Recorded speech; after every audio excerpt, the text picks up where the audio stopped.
നമുക്ക് അങ്ങനെ ഒരു പൊരുത്തം കിട്ടണമെങ്കിൽ ചുംബനം സുന്നത്തുള്ളവരെ കൈയൊക്കെ ചുംബിക്കണം.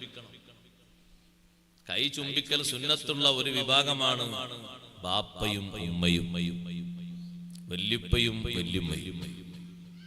ഇവിടെ വല്യുപ്പാന്നല്ലേ പറയാ, വേറെ പേരുണ്ട്. ഉപ്പാപ്പ, അങ്ങനെ ആയിക്കോട്ടെ. ഉപ്പാപ്പയും ഉമ്മാമയും. ആളുകൾക്ക് അത് സംശയം, സ്വന്തം ബാപ്പാന്റെ കൈ പിടിക്കും. അതെ, ബാപ്പ അത്ര വലിയ ആലിമൊന്നുമല്ല, ബാപ്പ ഒരു കച്ചവടക്കാരനാണ്. ശരി, ബാപ്പക്ക് ക്വാളിഫിക്കേഷൻ അടിസ്ഥാനത്തിലല്ല, ബാപ്പക്ക് ഇൽമിന്റെ ഉയർച്ചയോ ഇബാദത്തിന്റെ ഉയർച്ചയോ നോക്കിയിട്ടല്ല ചുംബനം സുന്നത്തായത്. ബാപ്പ നമുക്ക് ജന്മം നൽകുന്നതിന് നിമിത്തമായി കാരണമായി വർത്തിച്ചു എന്ന നിലക്കാണ്. അതാണ് ബാപ്പക്കും ഉമ്മക്കുള്ള ഏറ്റവും വലിയൊരു സ്ഥാനം. അവര് വിജ്ഞാനം കുറഞ്ഞവരാണെങ്കിലും നിന്റെ കാഴ്ചപ്പാടിൽ ഒരുപക്ഷെ നിന്റെ അത്ര ഇൽമ അവർക്കില്ലെങ്കിലും നിനക്ക് എല്ലാ ഭാഷയും എഴുതാനും വായിക്കാനും അറിയും. ബാപ്പക്ക് അങ്ങനെ അറിയില്ല, നീ നോക്കണ്ട.